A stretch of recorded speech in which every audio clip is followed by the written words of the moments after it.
Ingat, Pak Prabowo ini kan mantan Komandan Jenderal Pasukan Khusus. Yes. Ya, di pasukan khusus itu ada dua, Ya. satu Parako, satu Sandi Yuda. Ya. Saya nggak jelaskan secara detail ya, tapi Ya. Ya. jadi Parako bisa bergerak Hmm. itu setelah melalui operasi Sandi Yuda. Operasi Sandi Yuda itu operasi yang bergerak di belakang garis musuh. Kalau Parako pasti depan garis musuh. Gitu. Ya, mereka dengan kekuatan kecil, tapi harus melipat gandakan kekuatan. Jadi harus masuk ke dalam sarang musuh benar-beneran yang tidak terlihat. Entah covernya diri apapun juga. Ya, ya, ya. Gitu. Jadi mungkin saya akan dikatakan tidak, tetapi menurut saya, analisa saya pribadi dia, Ya, ya. bahwa yang dilakukan Pak Prabowo sepanjang 5 tahun itu, dia melaksanakan operasi garis dalam. Oke. Mhm. Sampai benar-benar menjadi orang kepercayaannya Pak Jokowi. Jokowi. Gitu. Mhm. Mhm. Dan kepercayaan ini harus dipegang, tidak tiba-tiba dilepeh. Karena beliau orang yang santun kan. Tapi mari kita sama-sama amati. Ya. Sebagai seorang pemimpin yang mengatakan bahwa menteri saya harus begini, begini, profesional dan sebagainya. Kalau ditemui tidak, saya yakin seorang Prabowo akan tegas. Di situ yang keluar aslinya Pak Prabowo.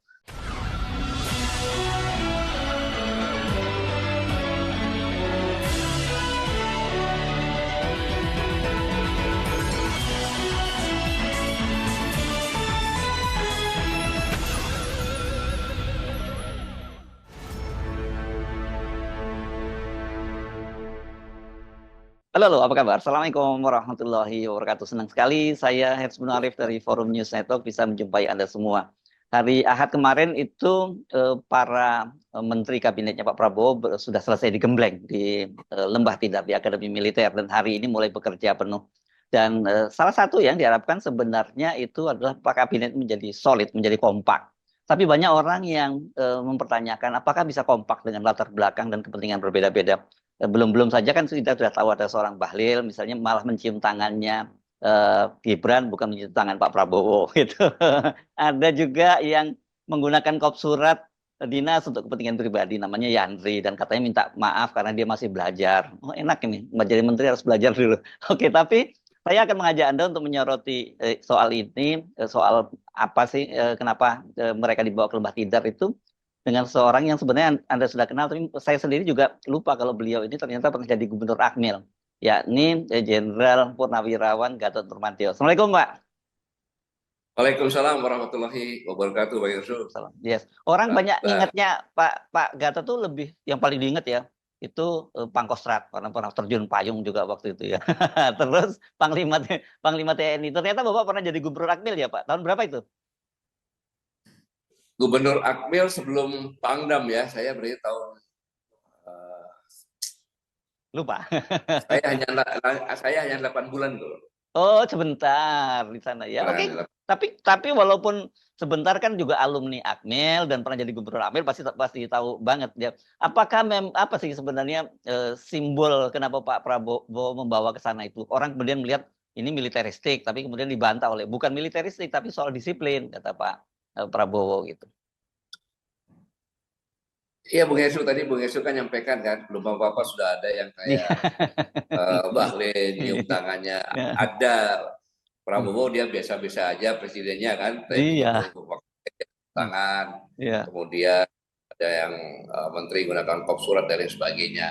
Iya. Itulah bukti, Bang Hesu saya pernah nyampaikan bahwa David Olson pernah menyampaikan bahwa dalam buku yang di kabinet kooperatif perspektif itu mengatakan bahwa kabinet yang hegemoni ya yang kooperatif tersebut itu bagus atau bisa kalau kondisi baik-baik saja. Oke. Jadi ibaratnya kalau saya ibaratkan gampangnya kayak pelangi itu loh, Pak. Ya. Kalau pelangi itu kan udara tidak ada angin, udara yang sejuk, ada embun sehingga sinar matahari itu menggambarkan pelangi. Tapi begitu ada angin besar, embunnya rusak ya rusak. Gitu. Jadi teori ini telah terbukti, ya kan, bahwa ya seperti tadi yang Bung Hesu sampaikan tadi, bahwa ini kabinet yang hegemoni dalam kondisi yang tidak baik-baik saja. Yang menyatakan tidak baik-baik saja itu presiden loh pada pidatonya kan gitu. Berbagai indikasinya kan gitu. Itu akan terjadi friksi-friksi. Kalau ini kan sebenarnya udah kelihatan ada friksinya wapres, ada friksinya presiden. Dengan cium tangan itu kan benih friksi.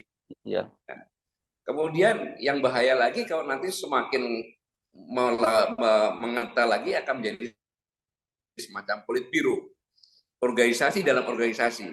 Gitu. Mungkin inilah latar belakang bahwa yang saya sampaikan kemarin karena beliau menerima warisannya begitu banyak dan kondisi tidak baik-baik saja, maka membuat kabinet yang hegemoni, tetapi beliau merekrut, gitu. Merekrut dibawa ke Makkah untuk menyamakan visi, misi, kemudian yang intinya beliau mengatakan bahwa seorang pemimpin itu harus punya etika, budaya, sopan santun. Kan ada orang yang paling tidak beretika sopan santun situ kan. Jadi saya punya keyakinan bahwa Pak Prabowo ini juga membaca mungkin buku-bukunya Ansel Guest, yaitu Collaborative Government, ya. Collaborative Governance ini menyampaikan bahwa permasalahan negara dan pemerintah itu sangat kompleks gitu, dan tidak mungkin diselesaikan oleh satu lembaga atau satu kementerian. Saya yakin beliau punya memori yang sangat kuat sekali di Magelang. Mungkin dalam perasaannya kalau saya tidak dididik di Magelang ini, saya tidak punya daya juang yang gigih, pantang menyerah. Beliau berapa kali gagal dalam mencalonkan sebagai presiden, tetapi pantang menyerah. Nah, inilah sebenarnya yang akan dibawa ke Magelang, sehingga di Magelang ini akan disatukan, dikikis psikologis, kaskat psikologi, karena dari berbagai latar belakang profesi, latar belakang budaya, latar belakang profesi dan pengetahuan, akumulasi ini mungkin perlu dikis kaskat psikologinya, sehingga dengan demikian akan menjadi suatu tim yang solid, bersatu, kemudian akan menjabarkan visi dan misi dari presiden untuk membentuk tim building dan teamwork untuk misi yang besar dan tidak mudah dan sulit untuk mengawal pemerintahan ini. Nah, di Akademi Militer ini, Bung Hesu, goalnya adalah membentuk agar manusia ini jangan tidak beruntung. Kalau saya katakan bukan sialah tidak beruntung, karena dia tidak mempunyai peluang dan tidak bisa memanfaatkan peluang. Dan juga jangan menjadi orang yang bodoh. Orang yang punya peluang, ada peluang, dia tidak bisa memanfaatkan peluang itu. Tapi minimal menjadi orang yang baik, orang yang punya peluang dan dia bisa memanfaatkan peluang itu untuk tujuan-tujuannya, untuk ceritanya, untuk misinya. Atau orang yang hebat, orang yang bisa menciptakan peluang dan peluang itu dia manfaatkan untuk mencapai tujuan. Atau yang paling diharapkan adalah menjadi orang yang luar biasa. Orang luar biasa itu orang yang kena musibah, tapi musibah itu dia switch menjadi peluang, dan peluang itu dimanfaatkan untuk mencapai tujuannya. Dan lulusan Akademi Militer ini sudah 2 yang mengalami seperti ini, Bung Hesu. Yaitu Pak SBY. Ya. Beliau adalah yang di Makassar tahun 73, ya kan? Ketika di kabinet dia dijolimi istilahnya, sehingga dia harus keluar di kabinetnya Bu Mega. Beliau membuat partai yang digunakan untuk pemilihan presiden dan beliau presiden. Jadi musibah yang dikeluarkan dari kabinet disuit menjadi peluang dan dimanfaatkan. Tapi uniknya Pak Prabowo ini dia mengalami yang tidak beruntung. ketika harus keluar negeri, mana ada kesempatan di luar negeri menjadi presiden kan gitu. Ya. Kemudian dia juga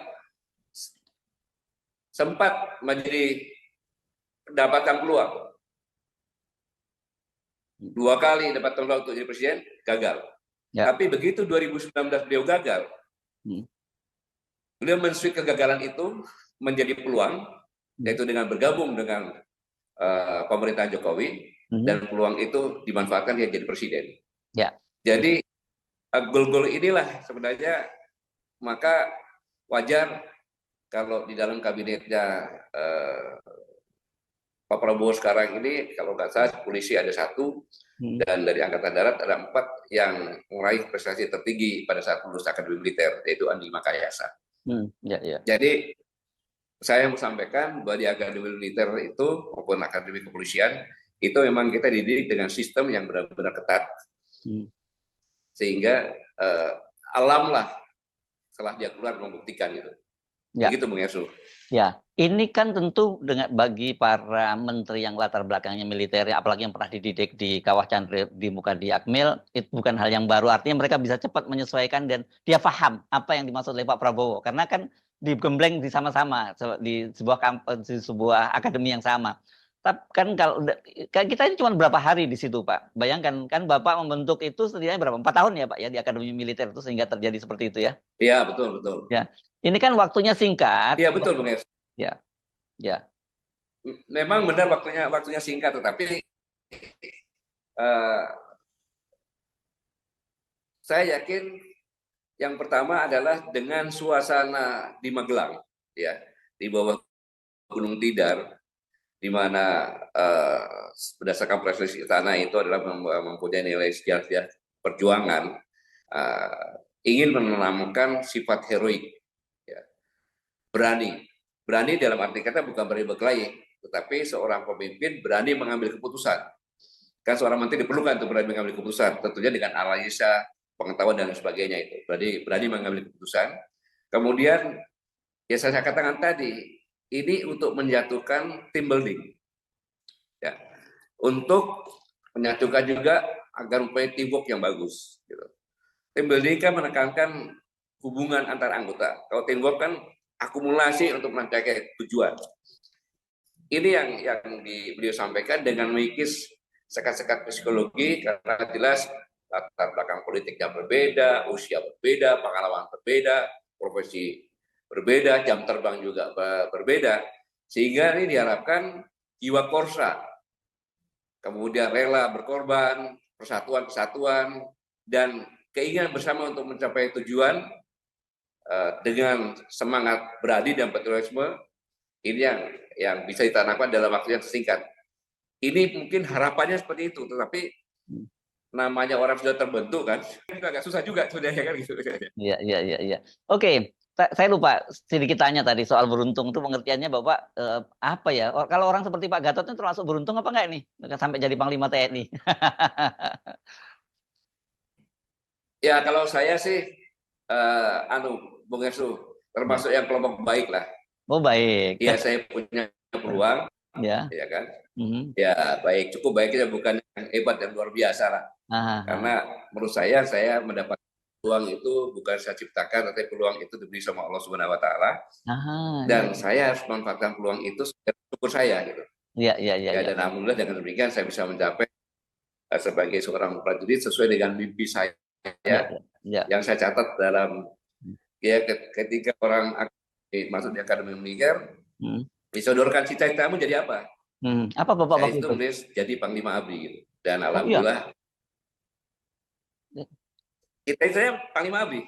Oke, tapi kan Panglima ABRI. Tapi bukannya semua taruna itu cita-citanya seperti itu Pak Gatot awalnya? Macam-macam kan, kita kan orang yang tidak tahu apa-apa. Oh, oke. Lulusan SMA, masuk di Akademi Militer, ada yang mau jadi jenderal, ada yang mau jadi di situ mau ada yang mau ada dan ramil karena nggak tahu. Oh iya. Oke. Keturutan betul nggak? Iya. Jadi kalau utusan ke sana. Iya. Oh jadi dan ramil. Ternyata jadi apa? Jadinya apa akhirnya? Jadinya itu yang dan ramil itu. Terakhir beliau kolonel. Oh, kasihan kalau jadi Dan Ramil betul aja tak tuman pangkatnya. Dia udah lewat Dan Ramil. Iya, iya, iya. Oke. Oke, Pak Gatot, tadi ada menyebutkan ada 2 orang yang alumni Lembah Tidar itu yang sekarang sudah diberi kesempatan oleh Allah lah gitu ya untuk menjadi presiden, dan caranya berbeda. Dan saya kira gayanya juga berbeda. Pak SBY walaupun tadi Bapak sebutkan dizolimi tapi relatif mulus begitu ya, mulus. Pak Prabowo ini struggle begitu ya. Dan kedua Pak SBY itu meskipun beliau militer, orang melihatnya lebih sivilian begitu ya. Kalau Pak Prabowo kan kental ininya, kental Ya, militernya. Bagaimana ya, ya. impact-nya nanti pada saat kepemimpinannya itu? Ya, saya pikir karakter-karakter itu pada tatanan jabatan tertentu Ya. seharusnya sudah bisa men-switch lah, menyesuaikan dengan kondisi yang sekarang ini. Karena ketika betapa benar-benar merendahkan diri, jadi seolah-olah kan kayak orang bego gitu ya, orang-orang yang ngikutin apa aja dan sebagainya. Kemudian ya bagaimana, ya dapat dikatakan seperti boneka lah pada saat itu. Ya. Tapi dalam ilmu intelijen itu adalah operasi garis dalam. Jadi dia masuk ke dalam, menjadi orang-orang kepercayaan yang benar-benar dipercayakan dan tidak berbahaya, dan hasilnya seperti ini. Pak Dan Prabowo mudah-mudahan dengan tekanan, ya dengan tekanan kan seperti itu, orang yang militerismenya kelihatan gagah segala macam tiba-tiba berubah menjadi itu, kan tekanan batinnya luar biasa.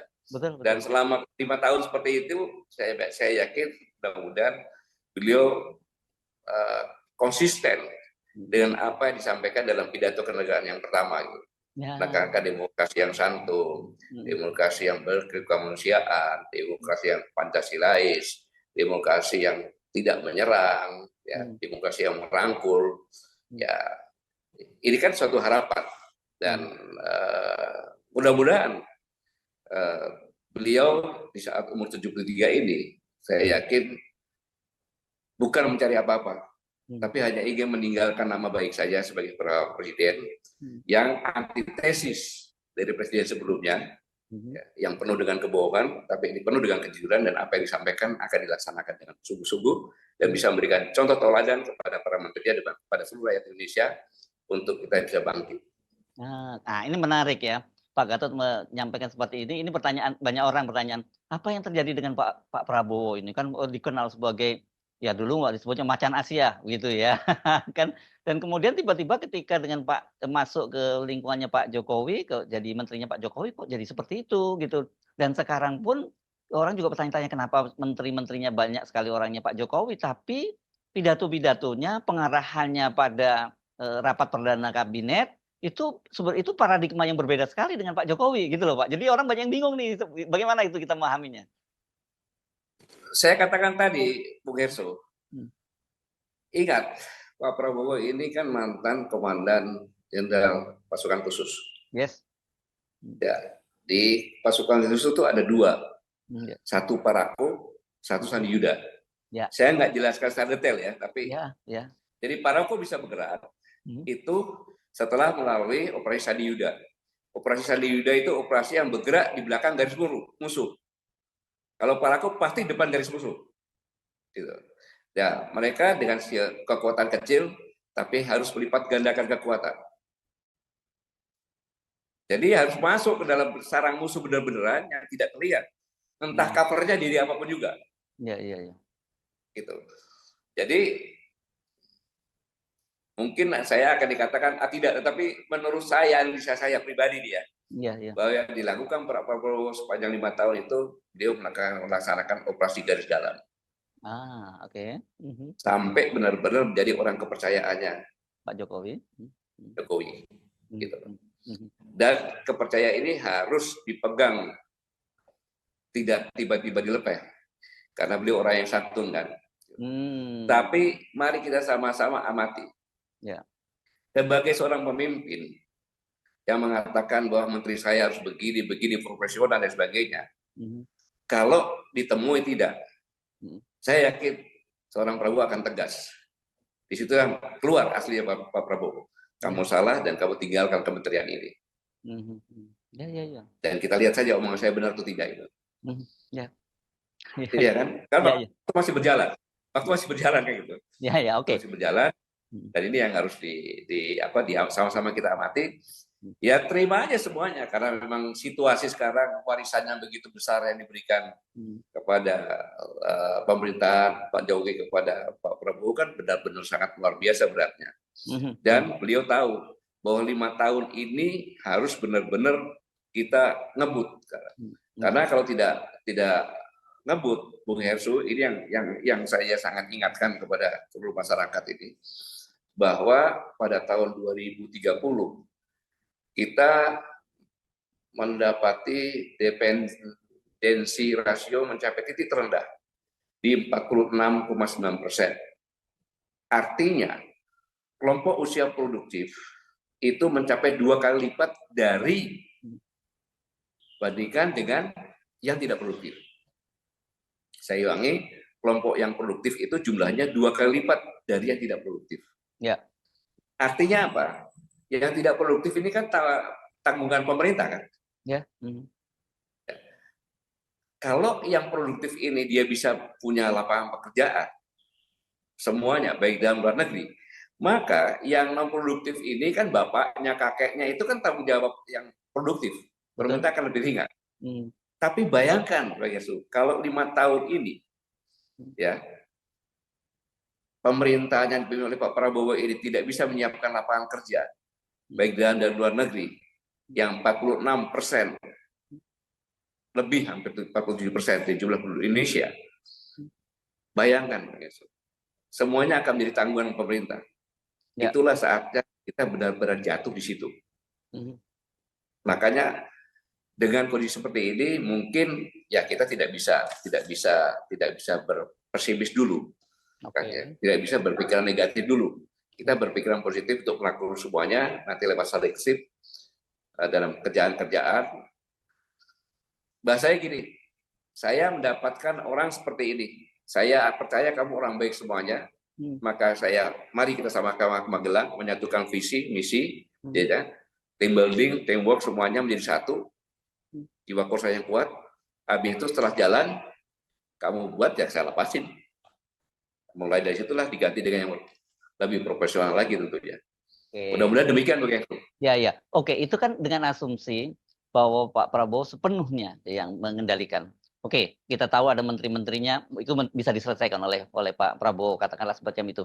Tapi kan orang kan bertanya-tanya di situ ada Gibran Rakabuming, putranya Pak Jokowi. Dan kita tahu Gibran ini bukan hanya semata-mata artinya itu adalah satu cara Pak Jokowi untuk tetap cawe-cawe, tapi juga punya beban. Ini berkaitan dengan skandal Fufu Fafa. Ini kan jadi berlipat-lipat bebannya Pak Prabowo itu.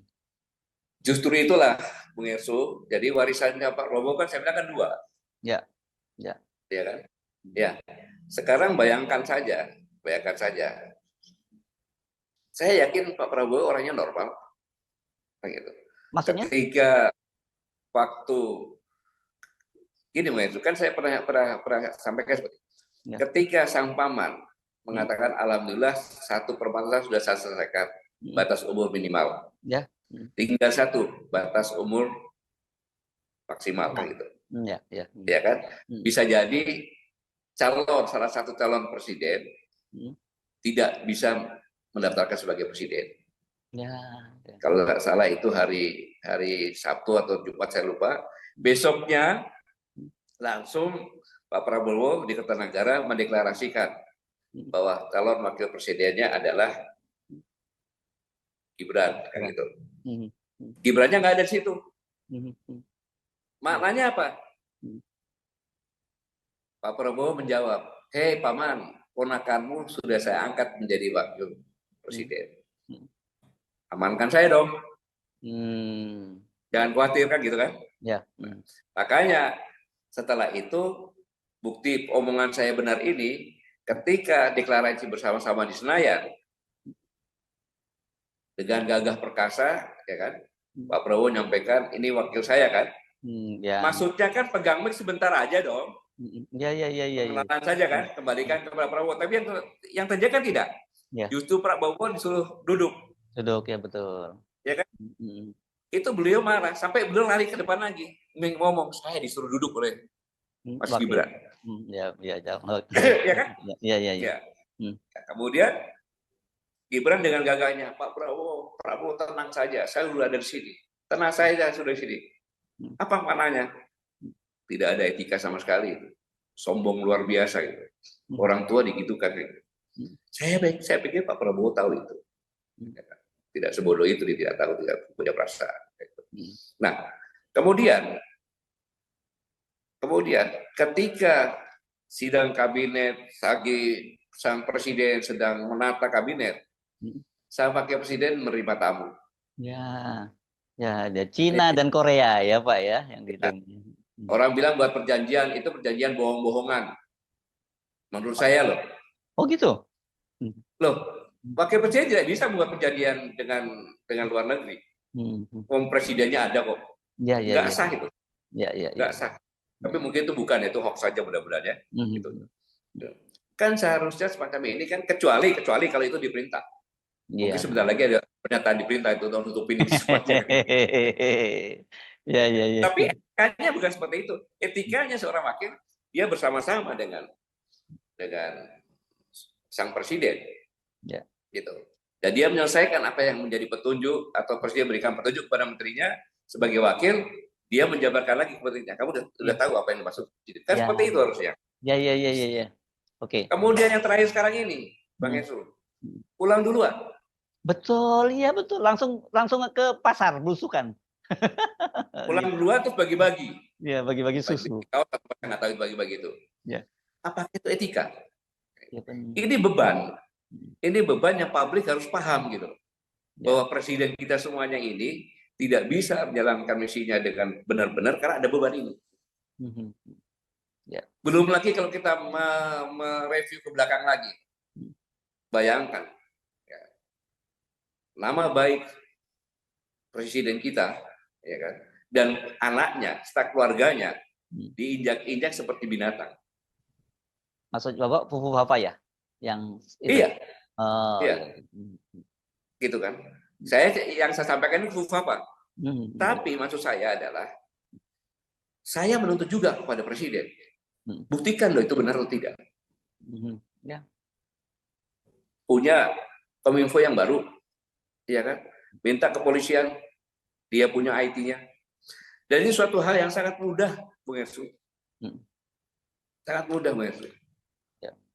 Pada saat Bu Husnul menjadi komisaris KPU, tahun 2004, waktu kampanye, itu kan muncul Golkar, Jambu, kalau nggak salah kan, PDI, Belimbing, gitu. Jadi geger kan. Bung Hesu, yang bongkar saya itu Bung Hesu. Waktu itu apa, Bapak apa pangkatnya? Saya kolonel Asop, tapi saya suka iseng. Oh, jadi di luar penugasan itu? Di luar tugas saya main-main sama teman-teman saya, ya kan.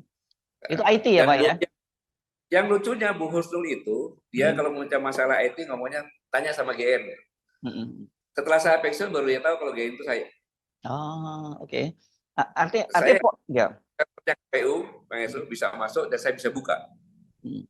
Saya punya KPU. Waktu itu yang bongkar ini adalah senior saya, Kombes Matius Salempang. Dan itu negosiasi sama saya. Abang punya tugas ini, iya dek, pusing saya. Abang saya bantu, tapi kita negosiasi. Berapa? Saya tidak minta berapa. Tapi saya minta penjarakan orang ini. Oke? Ayo saja. Beliau sama saya KPU. Hackernya ya Pak ya, waktu itu ya? Iya. Bang Matius waktu itu adalah baris krimnya cuma satu. Di Reskrim Polda Metro Jaya. Beliau ikut masuk ke KPU. Saya lihat ini ada 3 nama. Ini bukan dari Bangkok, tetapi dari Jogja. Kirim orang 3 hari ketangkap. Ya. Tetapi tidak bisa dipenjarakan. Saya bilang, itulah Bang. Dalam negara yang besar seperti ini, tidak ada undang-undang ITE. Abang buat analisa. Kalau saya Asop, saya bukan urusan saya, orang abang aja buat. Jadi, kalau cuma UFAFA itu tidak sulit, Bang Hesu. Itulah yang harusnya saya menuntut karena nama baik presiden saya dan keluarganya sudah dilecehkan dengan Fufu Fafa. Ya. Saya minta bongkar siapa yang di Fufu Fafa. Ya, oke. Ya. Ya, saya rakyat, saya marah dong presiden saya digitukan. Kan gitu. Bang Yusuf marah nggak? Ya, tersinggung sekali, Pak. Gitu. Ini merupakan beban juga, sehingga saya katakan tadi 5 tahun ini adalah waktu menentukan bangsa ini hidup atau jatuh atau punah. Ya. Bangsa yang abai itu adalah bangsa yang tidak tanda bangsa akan punah. Jadi saya mengajak seluruh anak bangsa yang mencintai negeri ini, ya kan, kita berbondong-bondong minta kepada Kapolri dan minta kepada Presiden untuk mengungkap siapa sebenarnya Fufu Fafa. Kalau hacker sudah bisa, tapi kan dia tidak punya landasan hukum, Pak Yusuf. Ya. Gitu loh. Ini penting karena Presiden kita sudah dilecehkan sedemikian serendah-rendahnya seperti binatang. Ini yang seharusnya, sehingga dalam menghadapi tantangan ke depan yang tidak mudah, ya sudah sulit tidak mudah lagi, dan ada target waktu lagi. Ya.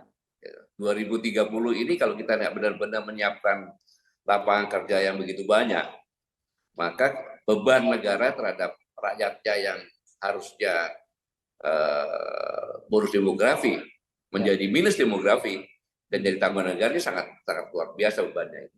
Tidak mudah merecovery negara seperti ini, maka diperlukan konsentrasi penuh, kemudian komitmen yang benar-benar dan didukung oleh seluruh lapisan masyarakat tadi. Ya. Ini jadi double ya bebannya Pak Prabowo ini sebagai presiden dia. Situasi global yang juga tidak baik-baik saja, ekonomi yang juga tidak baik-baik saja. Sementara dari internalnya kabinet sendiri sudah mulai ada tanda-tanda ya. Ada yang memang punya tuan sendiri seperti Bahlil, tapi ada yang juga punya kepentingan sendiri, walaupun saya diingatkan kan oleh Pak Prabowo kan gitu. Sejak awal jangan kirim orang-orang yang mau cari proyek di pemerintahan, kan sejak awal seperti itu kan. Ya, kita tuntut saja pidato kenegaraan pertama presiden setelah disumpah. Iya. Ini kita kawal ya, kemudian kita tuntut sebagai kecintaan kita kepada sang presiden dan negara ini. Ini, nah sekarang saya penasaran dengan bacaan Bapak. Satu, Bapak sama anggota TNI. Kedua, ini kan junior Bapak, sama-sama alumni dari Lembah Tidar gitu.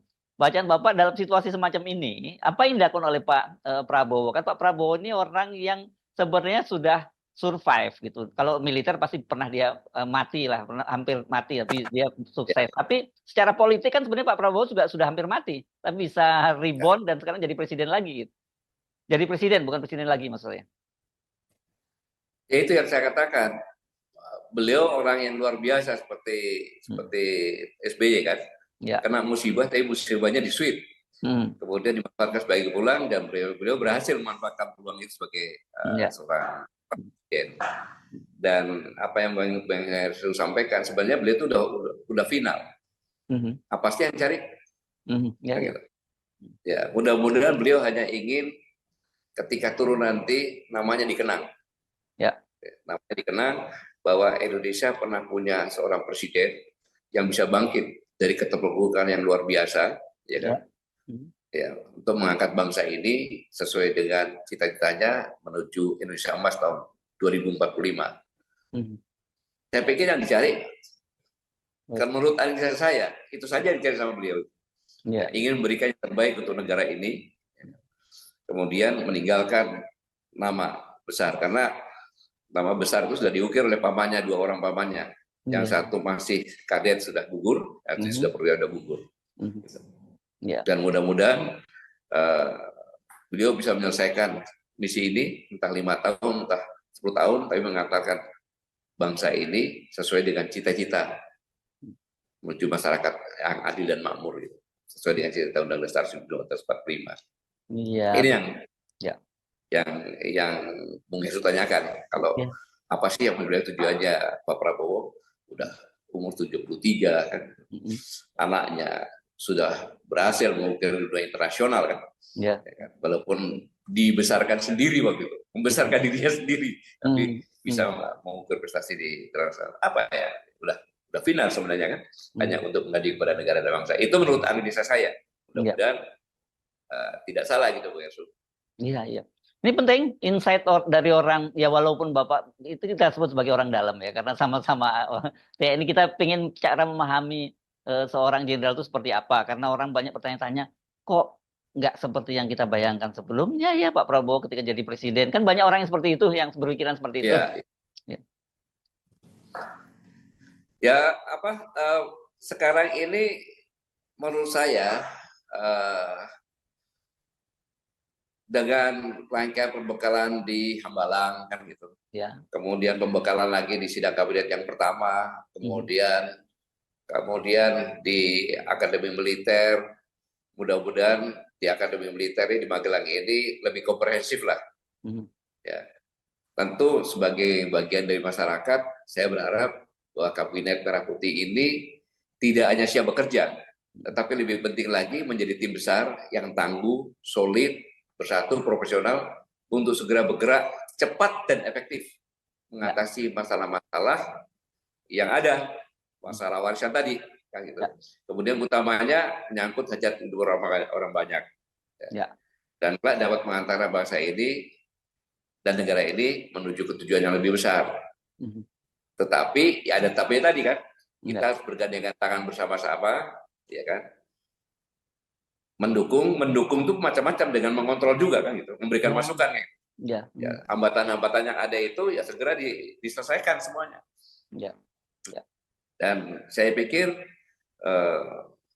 perlahan tapi pasti menurut hitungan intuisi seorang presiden, kapan beliau akan tegas bahwa menterinya yang tidak benar langsung di-reshuffle, dan memang perlu ada perubahan politik kan gitu.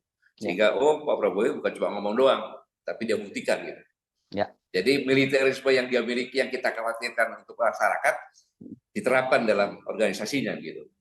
Tetapi pada masyarakat sesuai dengan apa yang disampaikan sama Presiden di pidatonya, bahwa dalam perang mempertahankan kemerdekaan yang ngasih makan itu pejuang-pejuang itu ya rakyat, petani, nelayan, pekerja gitu. Dan sekarang mereka tidak merdeka, belum merdeka. Ketakutan, perlu tekanan, makan aja susah. Dan ini mudah-mudahan ini benar-benar merupakan wujud dari hati nurani beliau terhadap kecintaan terhadap rakyat. Tapi ini kan pernah dibuktikan, Bung Yansu. Kapan itu?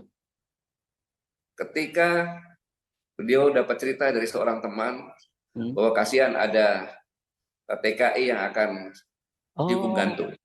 Yang di Malaysia ya Pak ya? Iya. Yang dari NTT itu.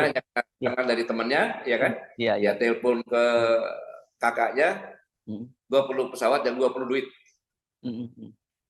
Dia terbang ke Malaysia, kebetulan Raja Kelantan waktu itu kalau nggak salah temannya beliau juga, pengacara yang terkenal temannya beliau, ya kan? Langsung dia pukul dengan, lo gue bayar sekian, bantu gue. Dan ternyata berhasil kan gitu. Tidak kenal ya, hanya karena warga negara Indonesia dan beliau belum menjawab apa-apa gitu. Iya. Apa ini? Poin Bapak sampaikan ini satu orang warga Indonesia saja yang menderita dan beliau itu pada waktu itu tidak punya kewenangan, beliau mau bertaruh seperti itu, apalagi sekarang diberi kewenangan, gitu maksudnya ya Pak ya? Iya. Pinjam pesawatnya kakaknya, Pak Hasim. Adik minta uang sama kakaknya, ya kan? Dia bayar, dan itu lawyer yang terkenal dan nomor 1 di Malaysia. Kalau nggak salah 110 juta dia bayar, bukan rupiah ya, ringgit ya, dolar atau ringgit nggak tahu, tetapi dibayar pendahuluan dan berhasil, dan tidak diekspos, gitu. Ya, maksud saya, poin ini adalah poin yang mengikat. Beliau bukan presiden seperti itu kan. Ketika presiden bicara sama untuk rakyat kita buktikan. Kita buktikan bahwa Pak Presiden itu bukan sekedar omong doang, tapi dibuktikan dengan kenyataannya. Jadi dengan membawa ke Magelang menteri-menterinya adalah tujuannya itu. Itu pikiran positif kita. Dan saya mengajak semuanya berpikiran positif Karena 5 tahun yang akan datang adalah tahun-tahun yang sangat menentukan. Nah, sekarang generasi Z aja 9 juta lebih tidak punya kerjaan. Pengangguran tertinggi 5,2% di Asia Tenggara, di ASEAN, negara ASEAN. Kan ini mengerikan sebenarnya. Jadi kalau logika berpikir ya, untuk jadi presiden aja udah memerlukan keberanian yang luar biasa. Iya loh, ya ngeri loh Pak, ngeri. Kalau saya katakan, ngerinya kenapa? Kalau tidak berhasil kan namanya jelek. Padahal tidak ada recovery lagi gitu. Iya. Tidak ada waktu lagi. One way ticket istilahnya bagi seorang Prabowo untuk menanamkan nama baik keluarganya lah. Kan? Bapaknya punya nama baik, papanya punya nama baik. Beliau juga paling hati nuraninya saja ingin menunjukkan kepada negara, seluruh rakyat bangsa ini bahwa ada seorang presiden yang namanya Prabowo bisa meletakkan landasan-landasan sehingga negara ini bisa menghadapi situasi yang sangat genting saat ini muncul dan berhasil. Dan itu bisa terjadi kalau kita bersama-sama dengan Baik Pak Gatot. Ya, saya sering mencermati beberapa hal yang Bapak sampaikan itu dan kemudian beberapa waktu kemudian terbukti benar gitu ya. Saya berharap sih mudah-mudahan sekali ini apa yang sampaikan Bapak itu juga terbukti benar lagi gitu. Insya Allah, sama-sama kita berdoa karena secara tidak langsung saya ngomong seperti ini, saya titipkan kepada Pak Presiden anak cucu saya itu. Iya. Dan bahayanya tentunya kan. Kalau pernyataan jangan sampai Bang Hersum kita dituduh juga generasi yang menghancurkan negeri ini. Iya enggak. Ya makanya saya khawatir kalau ucapan Bapak sekali ini salah, itu dampaknya besar sekali. Bayangin aja Bang Hersum, kita termasuk generasi yang ikut menjumuskan anak cucu kita yang tidak bisa mewariskan hal-hal yang positif untuk anak cucu kita bisa eksis. Bahkan bisa negara. Oke. Terima kasih Pak Gatot Nurmantio. Sampai ketemu lagi. Assalamualaikum warahmatullahi wabarakatuh. Waalaikumsalam warahmatullahi wabarakatuh. Terima kasih Pak Hersum. Baik, terima kasih Pak.